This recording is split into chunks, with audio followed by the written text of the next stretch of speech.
Welcome to another edition of the DJ Roscoe Sports Show for this Thursday, Friday, Junior, October 16th, 2025, coming live Palatial State here in Dallas, Pennsylvania. This week, if it's Thursday, must be the Mammoth Sports Talk right here on DJ Roscoe Sports Show. Very happy with you once again with my partner in crime, my beautiful puppy, Haley.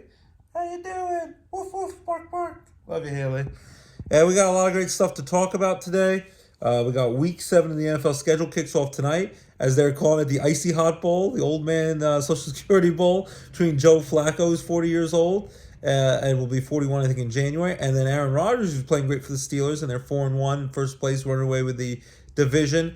He is 41, will be 42 on December 2nd, just like my brother Henry, who will be turning 32, 10 years younger. So a lot of great stuff. College football, Penn State. I'm covering a volleyball Penn State Scranton game, senior night tonight against Manor College. And then on Division I Penn State, James Franklin is no longer the head coach of Penn State.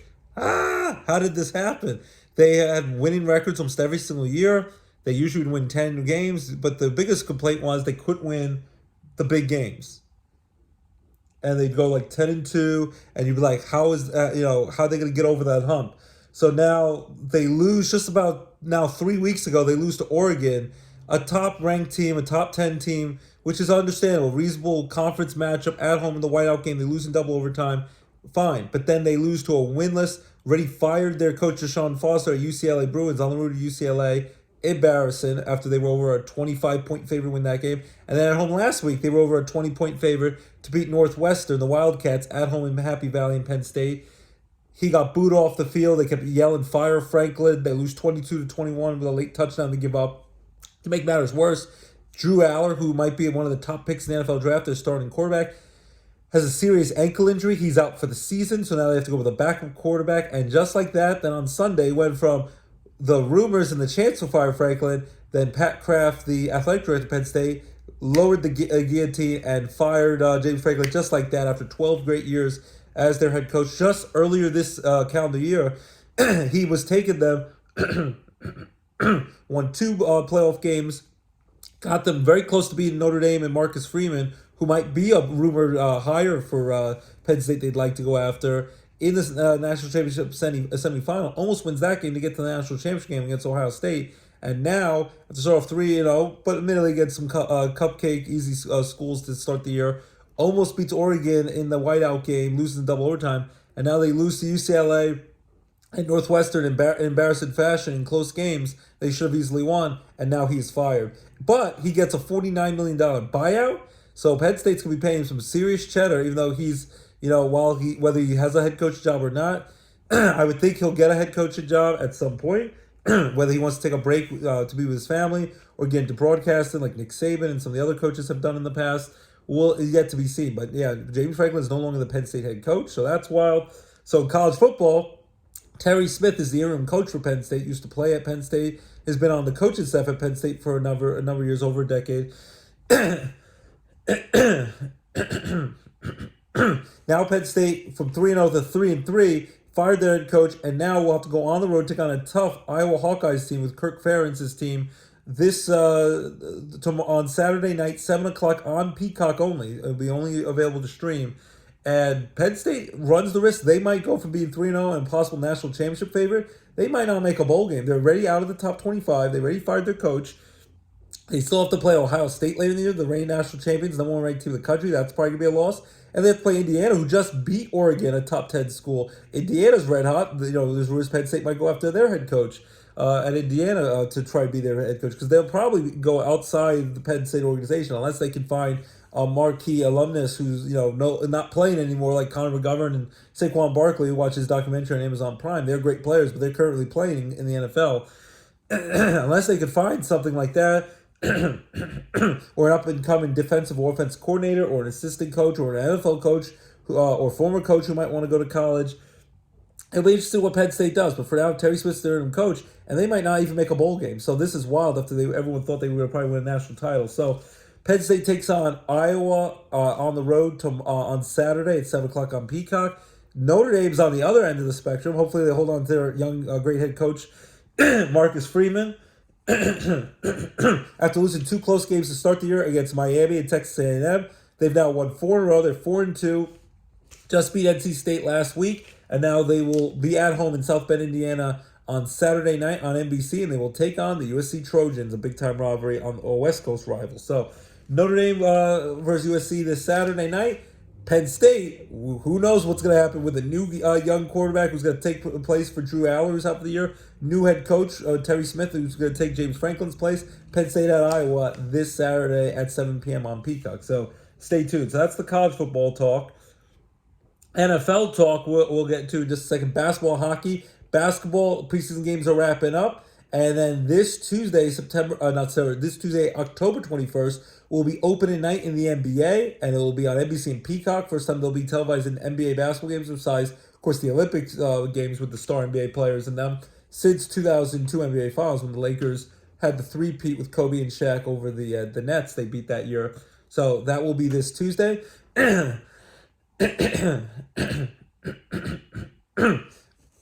LeBron James, the great basketball star player, the all-time leading scorer in the NBA, he is entering his 23rd NBA season.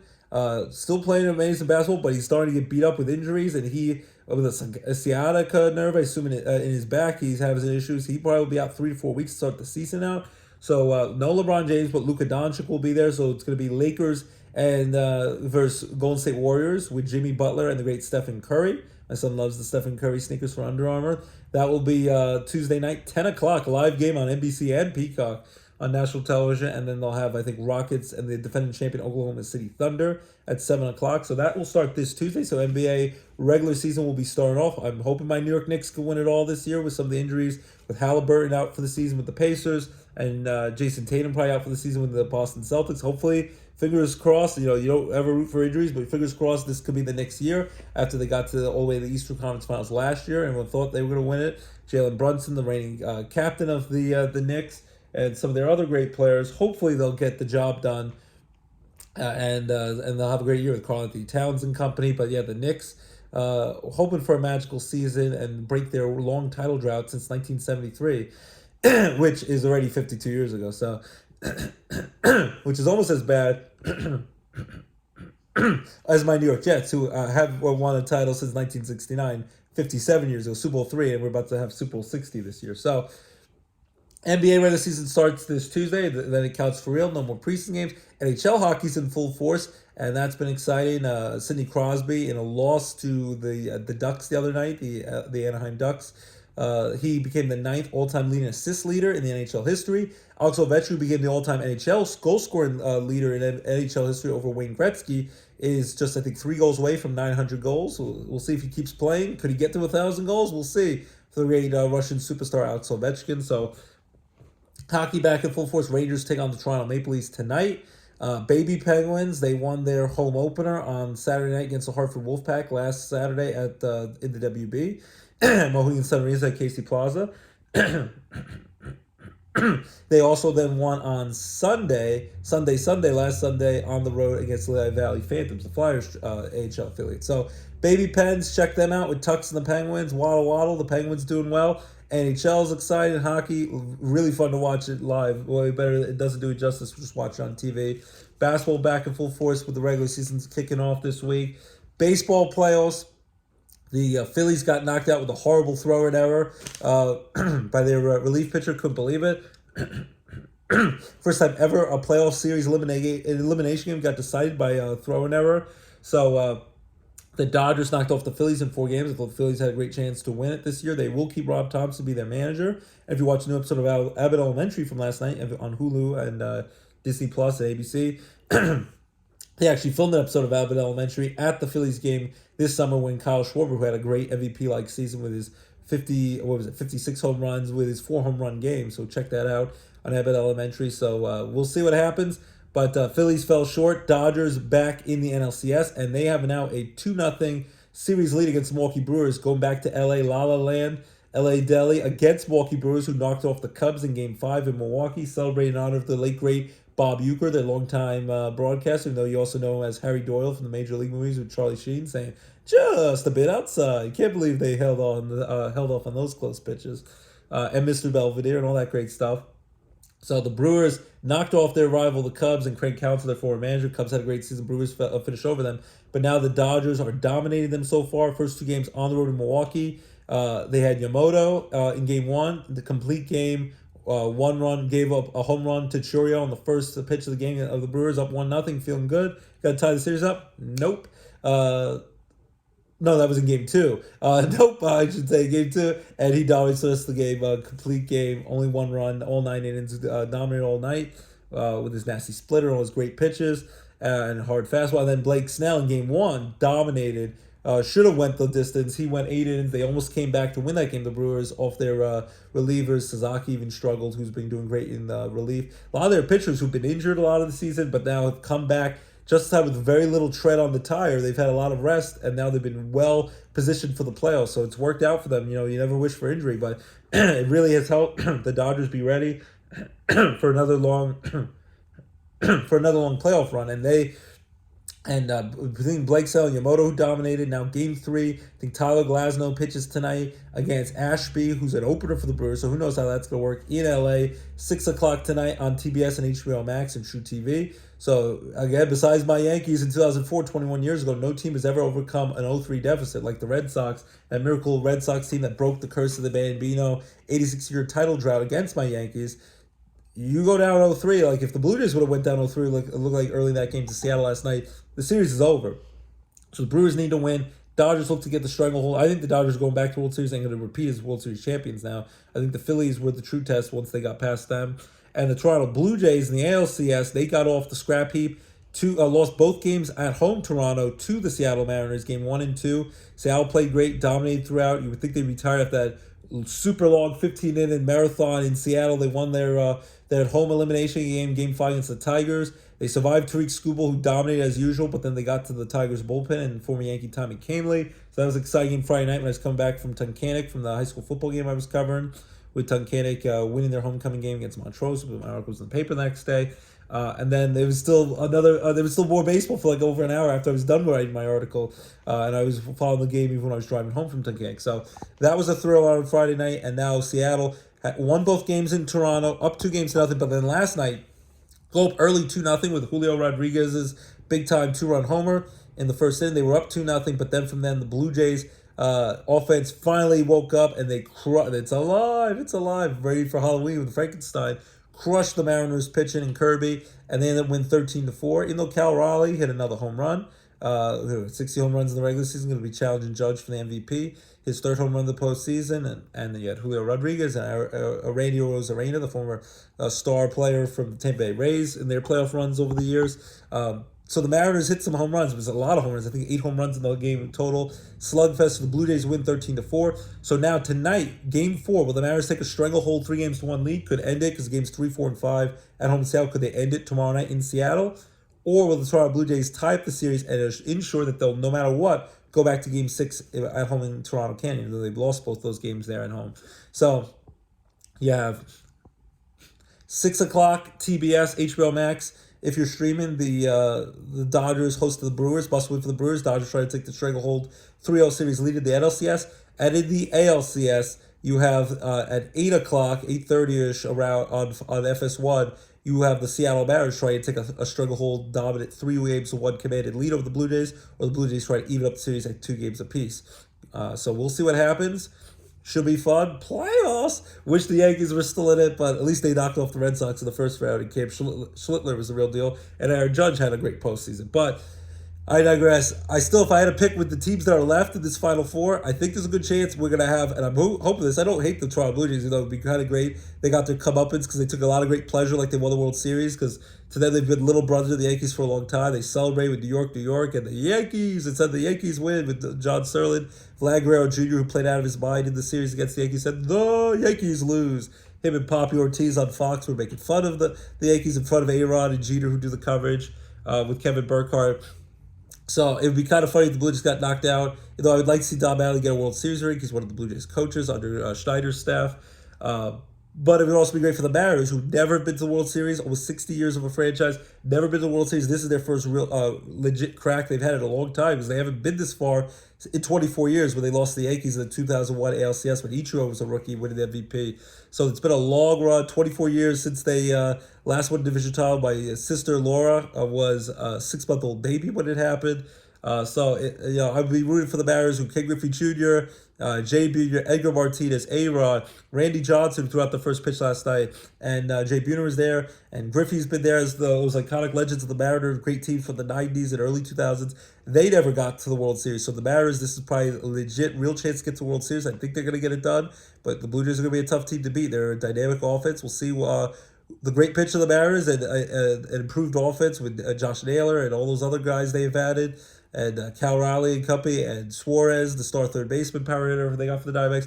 We'll see if the Mariners can get over the hump. I think the Mariners are going to get to their first ever World Series. I think the Dodgers will get back to the World Series. I think the Mariners will knock off the Blue Jays in 6 games. I think of the teams that are left, I think the Dodgers knock off the Brewers in 5 games in a gentleman's sweep. Best of 7. Whoever gets 4 wins first wins these series now. They're done with the best of 3 and best of 5 like in the early rounds.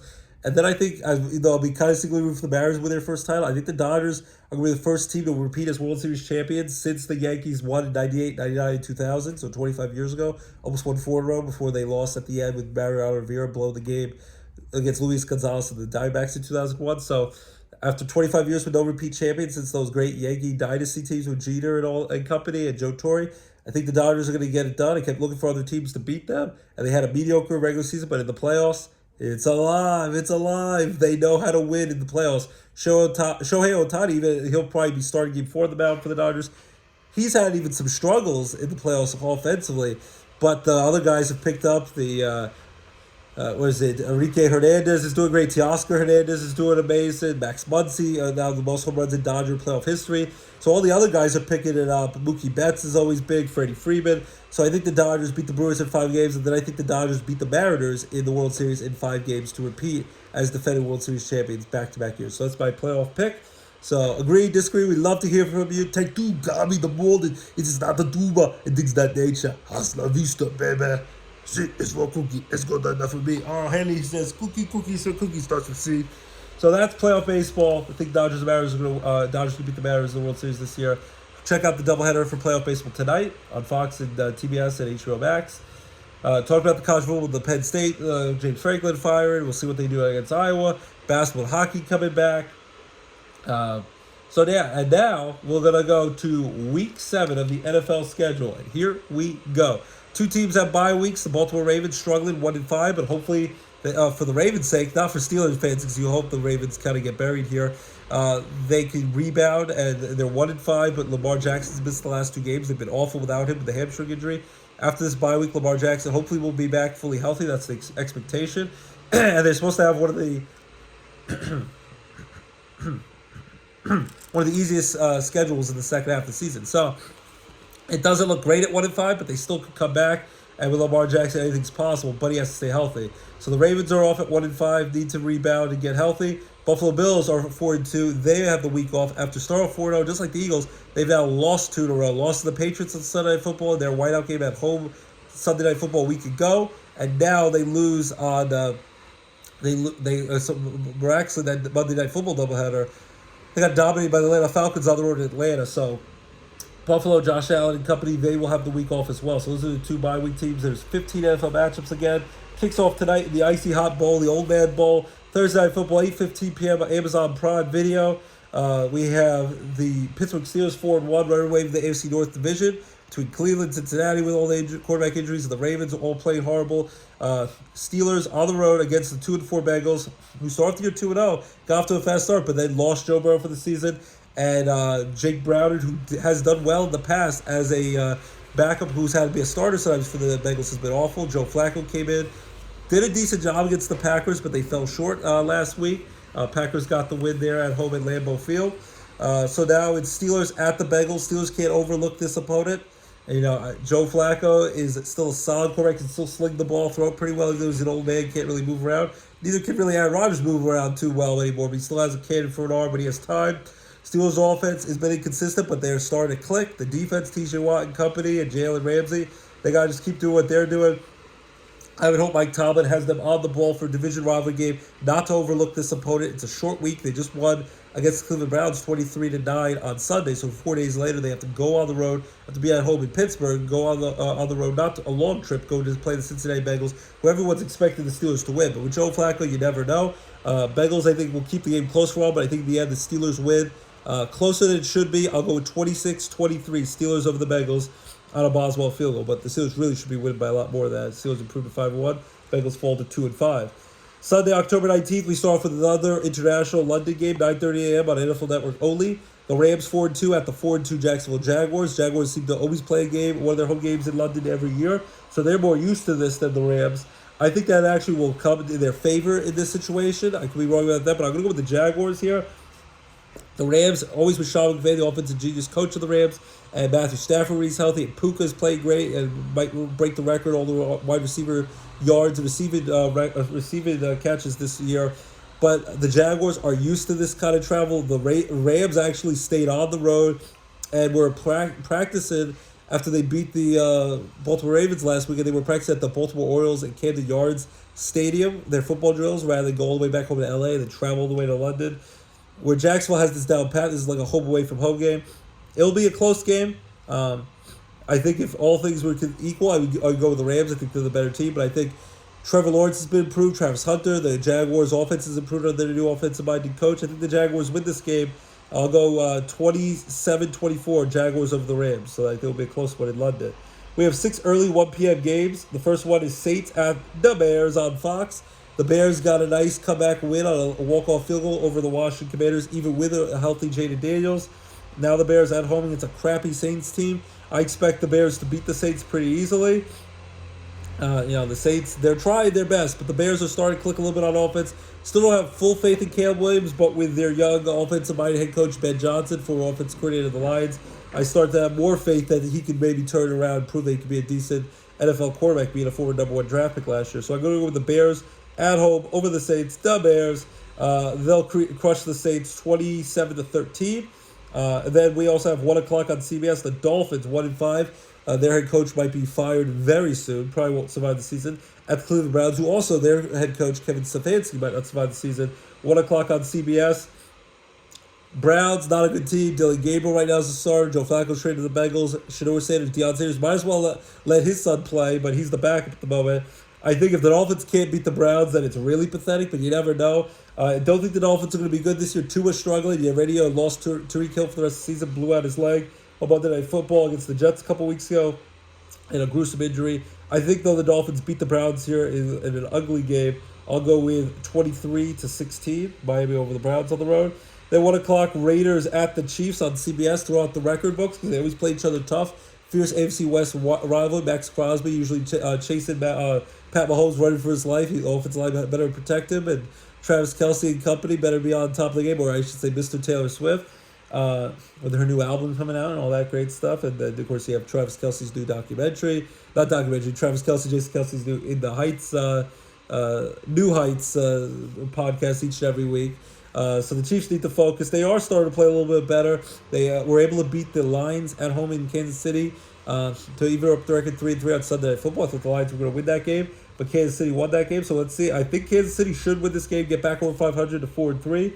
But don't overlook the Raiders. Raiders stink, and they finally won a game against a crappy team last week. But the Raiders and Geno Smith and Pete Carroll, you still can't overlook them. But I still think the Chiefs, as long as they don't overlook their opponent, should be laser focused on the game. I think it'll be closer than you expect, but I'll go with 24-16 Chiefs over the Raiders at home. Then 1 o'clock on Fox, the Eagles 4-2. They're reeling after starting off 4-0. They blew that game against the Broncos late a couple weeks ago at home, and they got blown out on a short rest 4 days later, all against the Giants. You had the 2 rookie stars, Jackson Dart, the star young quarterback of the Giants, much better since they got rid of Russell Wilson. And then you saw when he was out for a couple plays in the blue tent, Brian Dable, who's desperately fighting for a job, was in the tent, probably shouldn't have been, yelling and screams like, get him out there. We don't want to see Russell Wilson out there. He was probably a Hall of Famer. And Cam Skeetabo had 3 touchdowns last week. Who knows if he's going to get CTE or many concussions, but he did this at Arizona State, now doing it in the NFL with the Giants. He just runs through brick walls, and he's been dynamic. So they crushed the Eagles on the road. The Eagles got crushed on the road in New York at MetLife Stadium in Jersey last week. Now the Eagles have the extra few days off because they had the 10 days since last Thursday night. They need to be ready to go. They're going to be taking on the Vikings. I still think Kevin O'Connell, a great young coach, will probably going to be facing Carson Wentz before we're correct. Would love to embarrass the Eagles. But I think the Eagles will refocus. They need to get Saquon Barkley the ball, watch his new documentary, along with the I Like Me John Candy documentary on Amazon Prime. Great documentaries, very heartfelt. Eagles got to feed the ball to Saquon. Jalen Hurts got to start throwing the ball more downfield to A.J. Brown and Devontae Smith. And Eagles' defense has been getting gashed lately, so they better step it up. I think with the Vikings, they have a chance here. Eagles can't overlook this team on the road here, but I think the Eagles are going to be mad as heck, not going to take it anymore. They're annoyed with people saying, oh, this is going to be like 2 years ago. They free-falled and fell apart after going to the Super Bowl the year before against the Chiefs. I'm going to go with the Eagles over the Vikings, but closer than you think. I'll go with 27-20. Eagles beat the Vikings on 1 o'clock on Fox.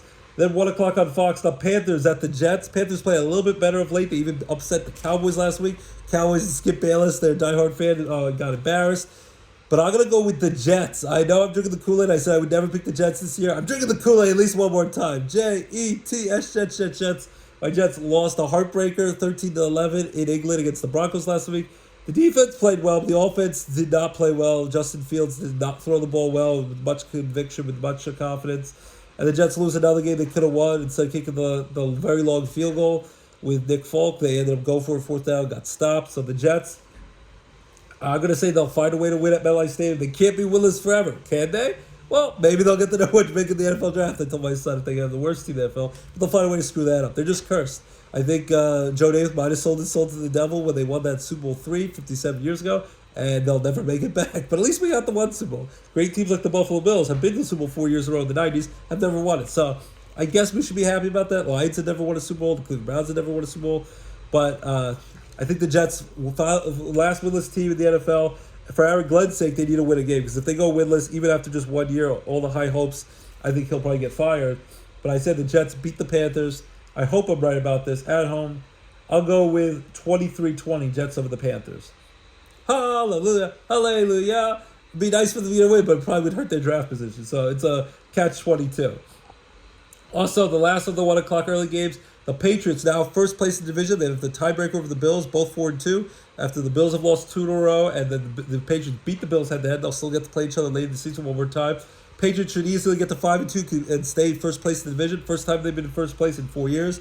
Dave Portnoy, all the Patriot fans from their dynasty years with Tom Brady for 2 decades, they're all coming out of the woodwork. They're all pumped again. Still don't think they're fully there, but Drake May, very good young quarterback for the Patriots. They have some good dynamic players, Stephon Diggs and company, Hunter Henry, the tight end, Mike Vrabel's really changed the culture there, bringing back the Patriots their winning ways. So the Patriots might be a threat to the Bills winning their 6th straight division title, but they'll easily crush the Titans. Cam Ward finally got his first win of the season a couple weeks ago against the Cardinals, but went back to losing last week. I'm going to go with the Patriots crushing the Titans 34-17 to improve to 5-2. Then we have 4 late afternoon, 4 p.m. games. We have the New York Giants flying high with Cam Skattebo and Jackson Dart. If they stay healthy, you never know. The Giants start off terribly. They're 2-3. Maybe they could be decent and challenge for a playoff spot. Who knows? Playoffs? Brian Dable, Joe Shane are begging to keep their jobs, so they hope so. Giants go to the Mile High Air against Sean Payton and Bo Nix and the Broncos, 4-5 on CBS. Give the Giants a chance here if Skattebo and Jackson Dart are healthy, doing what they've been doing. Because before I thought they'd have no chance, but I still think the Broncos are a little bit better at home. It's a tough place to win in that Mile High Air. I give the Giants a fighting chance, but I think Denver wins late. I'll go with 30-27. Denver beats the Giants, but should be a thrilling one at 4:05 on CBS. But they're fun to watch, Jackson Dart and Skattebo. 4:05 on CBS, we have the Colts who are playing great with Daniel Jones still playing out of his mind after leaving the Giants. Very happy there for him. At the LA Chargers, LA Deli. I'm going to go with the Chargers here. I think the Colts are good, but I think the Chargers at home, Justin Herbert, Jim Harbaugh and company, they'll get the job done. High-scored affair, 34-31 Chargers over the Colts. And then we have 4:25 on Fox, the Packers. After their nice win over the Bengals at Lambeau Field last week, play at the Arizona Cardinals, who Kyler Murray was out last week. We'll see if he's healthy enough to play this week. I think 4:25 on Fox, I think either way, Jordan Love and the Packers and Micah Parsons, their pass rush, I think the Packers get it done over the Cardinals. Get her done, like Larry the Cable Guy would say. I think Packers beat the Cardinals 30-20. And then 4:25 on Fox, we have Washington Commanders big time NFC East Division rivalry game. Washington Commanders at the Dallas Cowboys at Jerry World in Dallas. I'm going to go with Washington. Cowboys are struggling. Just lost to the Panthers. Dak Prescott, the Cowboys, not really impressed me. That defense not really impressing me. And I love watching Skip Bayless and Jerry Jones, all the great Cowboy lovers, make excuses and fall apart. Still watch that documentary about the 90s, the Cowboy Dynasty, and the falling apart of Jimmy Johnson and Jerry Jones relationship, which they could have won more Super Bowls. That's on Netflix. That was good this summer. I think Jaden Daniels, if he's healthy, and they don't have to rely on Marcus Mariota, they beat the Chargers on the road in LA the week before, lost a close one to the Bears last week on a bad fumble late in that game on the handoff exchange to the run back. I think Washington bounces back, beat the Cowboys, give the Cowboys another big division loss. I think Washington beats the Cowboys. It'll be a close game for a while, but 34-24 Washington over Dallas. Then on Sunday Night Football, 8:20 p.m. on NBC and Peacock simulcast, we have the Atlanta Falcons who are playing riding high after their nice Monday Night Football win over the Buffalo Bills last week at home.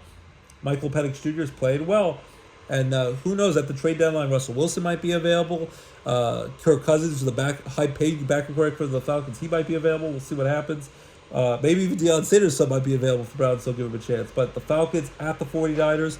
49ers have been the walking wounded this year, unfortunately. They still play pretty well. I think they're 4-2, but they just keep losing players. I think we're going to have another Mac Jones start because Brock Purdy, their starting quarterback's hurt. George Kittle's hurt. Kyle Shanahan is trying to find a way with smoke and mirrors and taping these guys together, but there are so many injuries. It's a close one to call. I'll give a slight advantage to the 49ers at home. They'll get it done, but the Falcons, they're playing riding high, and so that offense is clicking, but we'll see. I know the 49ers have a lot of injuries, but I'll say the 49ers find a way to win. It'll be close. It'll be ugly. 23-20 49ers over the Falcons. And then for Monday Night Football, we got another doubleheader on Monday, October 20th. It's 7 p.m. ESPN, the Tampa Bay Bucks at the Detroit Lions. ESPN and ABC simulcast, so you'll have the A-team of Joe Buck and Troy Aikman on the call. Could be an NFC Championship preview. You have Baker Mayfield, who's my MVP right now in the NFL, playing amazing. John Gruden, the former Super Bowl champion Bucks coach, said he's a combination of Baker Mayfield, Brett Favre, and Rocky Balboa. I love that analogy. I think that's a very good comparison. Bucks at the Lions, Jared Goff and company. The Lions played really well. They fell short and struggled against the Chiefs last Sunday night. This one will be a close one, tough one to call.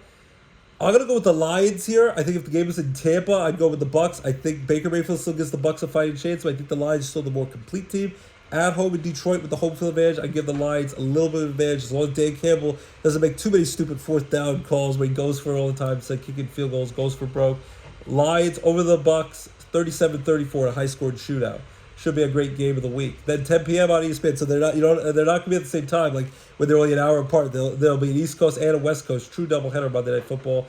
ESPN only. Houston Texans, C.J. Stroud, the Texans been mediocre this year.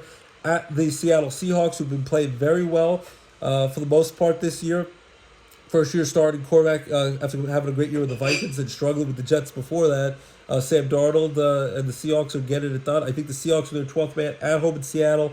Hard to pick against them. Texans are a solid young team that have struggled so far this year, losing lots of close games. I think they'll lose another close game. Seahawks at home with the whole city going crazy for Seahawks football and Mariners baseball, possibly go to their first World Series. Traffic nightmares galore. I think the Seahawks beat the Texans. I'll go with 34-27 on Monday Night Football. So again, my Week 7 NFL picks started tonight. Steelers over the Bengals. Then in London, we have Jaguars over the Rams. Then we have Bears over the Saints. Dolphins over the Browns. Chiefs over the Raiders. Eagles come back and beat the Vikings. Jets over the Panthers. Maybe get their first win of the season, but hurt their draft position. Patriots crush the Titans. They're doing well. Broncos close over the Giants. Chargers over the Colts at home. Packers on the road beat the Cardinals. Washington on the road beat the Dallas Cowboys. Then Sunday Night Football, 49ers win a close one over the Falcons, even with all the injuries. And on Monday Night Football, great game. Lions win a close one over Baker Mayfield and the Bucks. Could be the game of the year and a playoff preview. And Seahawks over the Texans. So take two, Gobby the ball, and get down, get to the chopper. Those are my picks. Agree, disagree. Love to hear from you. Those are my Week 7 NFL picks. So we talked NFL football. We talked college football, basketball, hockey, baseball playoffs, all that great stuff. Movies this weekend, if you want to watch good new movies. Funny new movie directed and starred and written by Aziz Ansari, formerly of Parks Recreation, a master of none. He looks like it's a great stand-up comedian as well. It's called Good Fortune, as Aziz Ansari, Seth Rogen just won all those Emmys for the studio show. Also the Platonic Show with Rose Byrne on Apple TV. Great show. And the great John Wick and Neo himself in The Matrix as a godly angel. Keanu Reeves is in it. Sandra Oh played Christina Yang in Grey's Anatomy, Meredith Grey's person. I have to watch it every night. My wife loves to watch that. Just had her birthday yesterday. We used to say 29 the sequel, we say every year. I love my beautiful wife and had a great birthday, and hopefully great things come. We have our 10th wedding anniversary, our decade together, married tomorrow, so that's going to be exciting. So Good Fortune comes out, and Keke Palmer's also in it. Good Fortune comes out tomorrow. Keanu Reeves is supposed to be hilarious in the movie. Black Phone 2 with Ethan Hawke looks very creepy, like the first one, as like a deathly, crazy, scary guy. Looks like it's perfect for the Halloween season. People want to get scared and go Reaper's Revenge and Haunted Hall in Nanaco, Reaper's Revenge in Scranton. Maybe watch Black Phone 2 and get ready by watching the first one on the streaming services. So that comes out this weekend. Last week, you had Roofman with Channing Tatum and Kirsten Dunst that looked good. We watched the new Tron movie that didn't do well box office-wise with Jared Leto and company, but it was actually pretty good. And a great score from 9 Inch Nails. Still want to watch The Smashing Machine with Dwayne The Rock Johnson and Emily Blunt with the MMA fighting. So those look good. As I said, watch the John Candy and Saquon Barkley documentaries. The John Candy one, you'll just tear up when people were nasty, making fun of his weight and all the insecurities and anxieties that we all go through. We didn't realize John Candy was suffering from. And you see his grown-up son and daughter and all the great people he worked with, actors and performers, and they all loved him. And I miss John Candy with all my might, and I'm sad that he passed away so young at 43 years old, and he'd be 75 this Halloween. So it's a great documentary from Colin Hanks, Tom Hanks' son. They were in Splash together, Tom Hanks and John Candy, one of his earlier movies. And Ryan Reynolds, the great Deadpool himself, a beloved Canadian just like John Candy. He's one of the producers and been touring around the country. So check that out on Amazon Prime. You won't want to miss that. It's a great documentary with John Candy, I Like Me. Like his quote, very sentimental quote from Planes, Trains, and Automobiles. Cool Runnings, all the great movies he was in. Uncle Buck, all that stuff. And then the Saquon Barkley documentary is pretty good. Play Dirty with Mark Wahlberg is pretty good on Amazon Prime. It's a lot of great stuff to watch. Next week, No One Wants This with Adam Brody and Kristen Bell comes back on Netflix for season 2. Very funny show. I highly recommend that. So a lot of great shows and movies coming back. A lot of shows and movies for your viewing pleasure. A lot of fall shows already are coming back and starting new.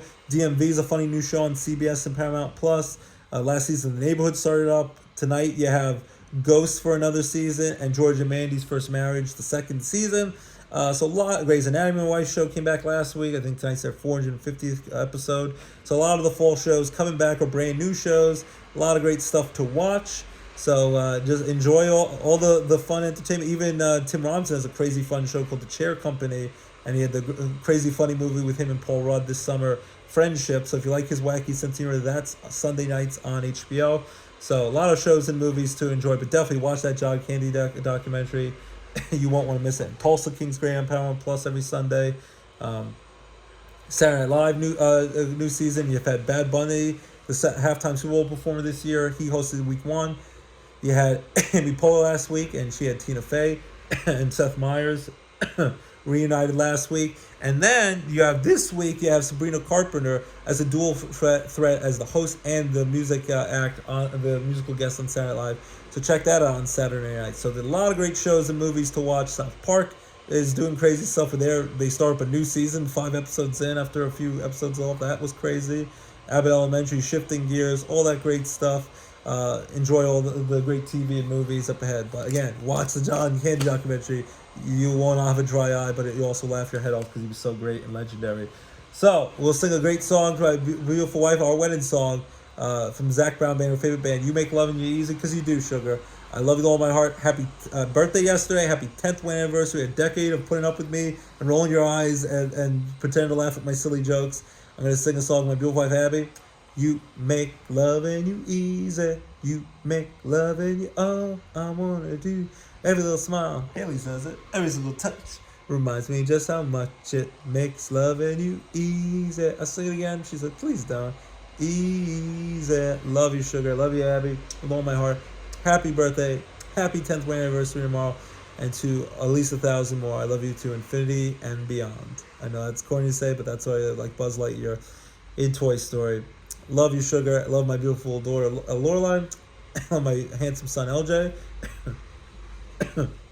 He's at his last football practice today. Has a playoff football. His last football game Sunday. Last soccer games for my daughter and son this Saturday.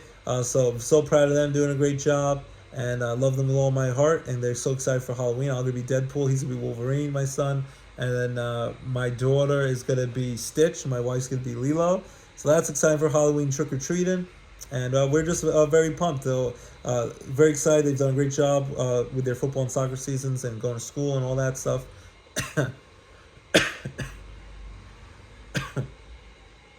So I couldn't be more proud of them. And then tomorrow I have a high school football game to cover. Wyoming Valley West at home in Kingston against a really good Valley View Cougars team. So my article should be in the Saturday new edition of the Times Leader newspaper.